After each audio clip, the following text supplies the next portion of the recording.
Hello everyone and welcome. Lovely to see you today on Storytime 365. My name is Barbara and today I'm going to share with you one of my favorite stories about not giving up. The book is called Izzy Gizmo. It's a story that's written by Pip Jones and illustrated by Sarah Ogilvie.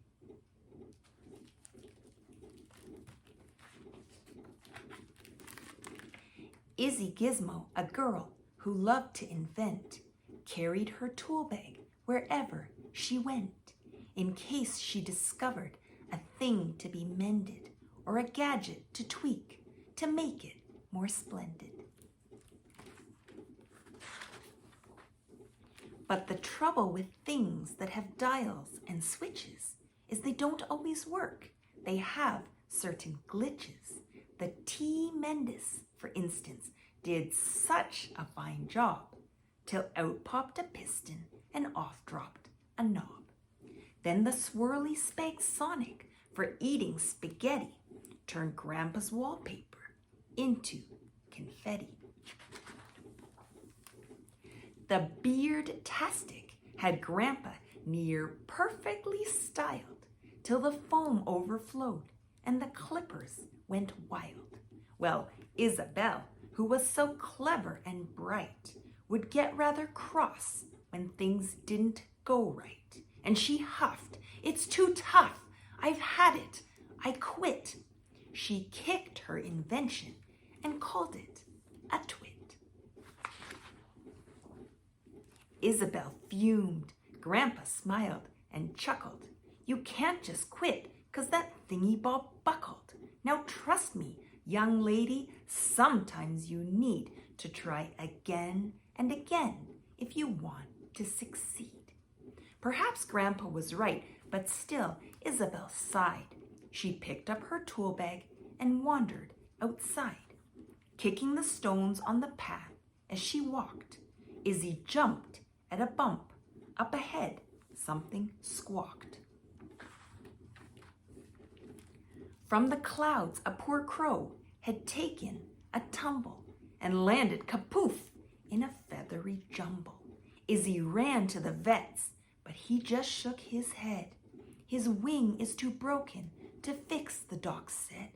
"Perhaps take him home, and there you could try to teach him to live as a crow who can't fly." Day after day, Izzy thought she had found something fun for her crow to do on the ground, like digging for worms and racing fat slugs, hopscotch and hoopla, and searching for bugs. But the heartbroken crow simply gazed at the sky as the other birds sang and flew happily by. One night, with the crow in the folds of her sweater, Izzy sighed. "Oh, I wish I could make him feel better. I've tried. He won't play, he won't drink, he won't eat." She was so very close to admitting defeat. Grandpa said, "Izzy, don't give up on him now. I know you can do it. Just work out how." Then Grandpa passed Izzy her gadgety things, and she knew what to do. "I'll invent some new wings." Izzy piled up her books and she started to read. Then she made a long list of the things she would need. She searched for some batteries and old electronics, dismantled a mixer and the swirly Spagsonic. The crow watched entranced, and he held Izzy's drill while she bent, bashed, and battered, and walloped until... Ta-da! Izzy fastened the wings with a strap, but they hummed and they twitched, far too heavy to flap. "Arrgh!" Izzy yelled. "I'm no good at succeeding." The crow softly cawed, his beady eyes pleading. "What now?" Izzy cried. "Try again," Grandpa said. "Okay, follow me." And with that, off she sped.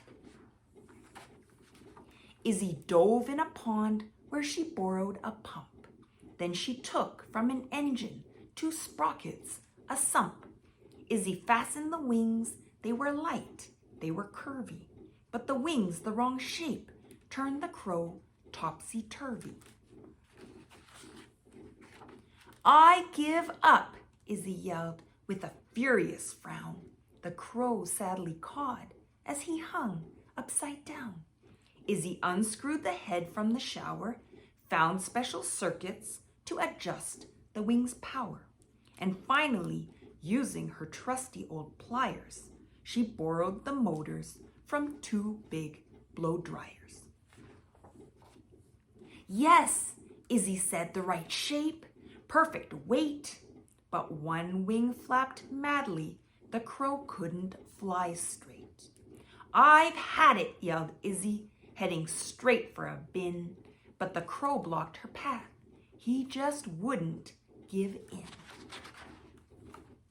Izzy twizzled and tinkered, and using his beak, the tip-tapping crow gave the screws a good tweak.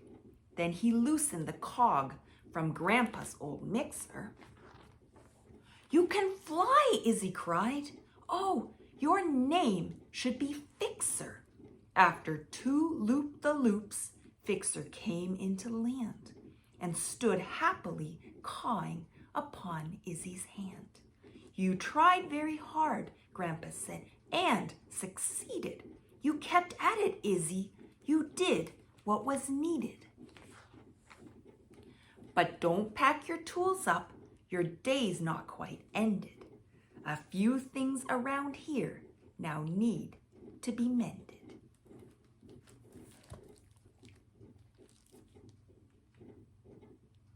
I hope you enjoyed the story Izzy Gizmo as much as I did. Please remember to like and subscribe, and I do hope to see you tomorrow for the next story. Bye for now.